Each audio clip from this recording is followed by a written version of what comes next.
आज मुंबईच्या राजकारणात ठाकरे बंधूंना मोठा धक्का बसलाय। बेस्ट एम्प्लॉईज कोऑपरेटिव्ह क्रेडिट सोसायटीच्या निवडणुकीत उद्धव ठाकरे आणि राज ठाकरेंच्या संयुक्त उत्कर्ष पॅनलचा सुपडा साफ झालाय। 9 वर्षांची सत्ता गमावली, एकही जागा जिंकता आली नाही।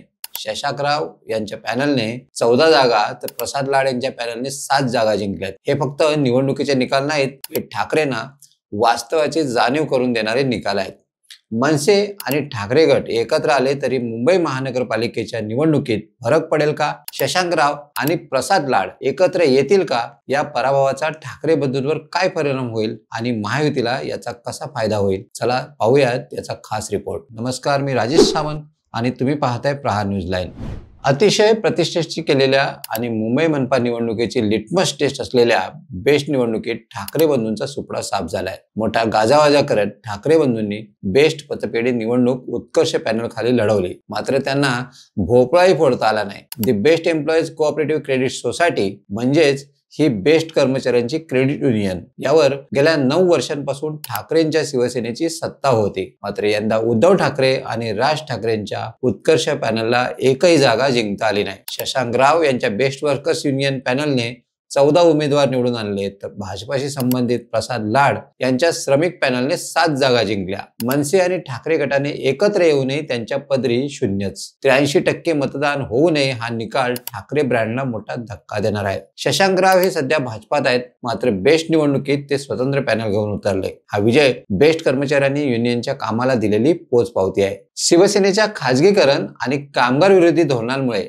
कर्मचाऱ्यांमध्ये चीड दिसून आली, असं शशांकराव यांचं म्हणणं आहे। बेस्ट पतपेढी निवडणुकीतल्या आकडेवारीनं ठाकरे बंधूंना मुंबईतल्या वास्तवाची जाणीव करून दिली। या पराभवानं ठाकरे बंधूंना घाम फुटलाय। ठाकरे बंधूंची मुंबईवरील पकड ढिली होत असल्याचे हे संकेत आहेत। त्यातच ठाकरेंच्या धोरणांमुळे त्रस्त होतो, त्यामुळे बदल हवा होता, असं काही बेस्ट कर्मचाऱ्यांचं म्हणणं आहे। बेस्ट पतपेढी निवडणुकीत ठाकरेंचा पराभव का झाला याची कारणही आहेत। बेस्ट मधील खाजगीकरणाला ठाकरेंच्या धोरणांविरोधात कामगारांमध्ये प्रचंड रोष होता। या खाजगीकरणाचा अनेक कामगारांना फटका बसल्याने त्यांच्यात असंतोष खदखदत होता। ठाकरे बंधू एकत्र आले तरी अंतर्गत मतभेद आहेत। भाजपनं उभं केलेलं मजबूत पॅनल, आमदार प्रवीण दरेकर आणि प्रसाद लाड यांचे प्रयत्न, या प्रयत्नांना खुद्द मुख्यमंत्री देवेंद्र फडणवीस यांचा पाठिंबा आणि कर्मचाऱ्यांची बदलाची अपेक्षा, यामुळे ठाकरे बंधूंना फटका बसला। बेस्ट पतपेढी निवडणूक ही मुंबई महानगरपालिका निवडणुकीची लिटमस टेस्ट समजली गेली आणि यात ठाकरेंना पराभव पत्करावा लागलाय। हे संकेत मनपा निवडणुकीसाठी महत्वाचे आहेत। बेस्ट निवडणुकीत ठाकरे बंधू अर्थात मनसे आणि ठाकरे गटाने एकत्र येऊन उत्कर्ष पॅनल उभं केलं, पण निकाल काय? 2 शून्यांची बेरीज शून्यच।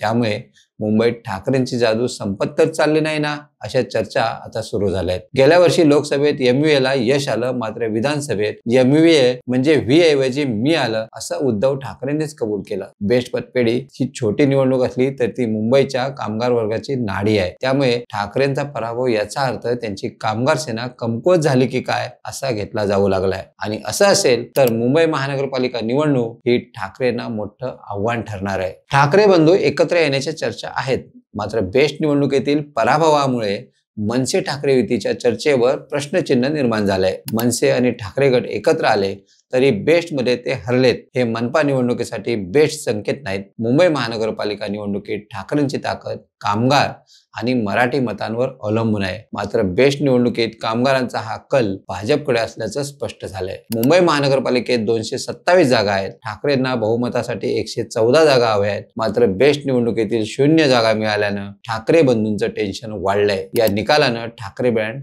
फोल ठरलाय। आता महत्वाचा प्रश्न आहे तो शशांकराव आणि भाजपा एकत्र येणार का? शशांकराव भाजपात आहेत आणि त्यांच्या पॅनलने 14 जागा जिंकल्या आहेत, तर प्रसाद लाड हेही भाजपचे नेते आहेत, त्यांनी 7 जागा जिंकल्या आहेत। दोन्ही नेते भाजपचे असल्याने ते एकत्रित येऊ शकतात। याचा फायदा भाजपला मुंबई मनपा निवडणुकीत होऊ शकतो। त्यातच या निकालानं भाजपची मुंबईत ताकद वाढत असल्याचंही अधोरेखित केलंय। बेस्ट पतपेढी निवडणूक ही छोटी निवडणूक असली तर ती मुंबईकरांचं भविष्य सांगणारी आहे। काही महिन्यातच मुंबई महानगरपालिकेची निवडणूक होते, यात भाजपची बाजू वरचढ दिसते। असो, मुंबई महानगरपालिकेवर कोण झेंडा फडकवणार, महायुतीची सत्ता येणार की ठाकरे ब्रँड चालणार, हे काही महिन्यातच स्पष्ट होईल। तुम्हाला ही माहिती कशी वाटली कमेंट्समध्ये नक्की कळवा आणि अशाच नवनवीन व्हिडिओ पाहण्यासाठी प्रहार न्यूज लाईन चॅनलला लाईक, शेअर आणि सबस्क्राईब करायला विसरू नका। धन्यवाद।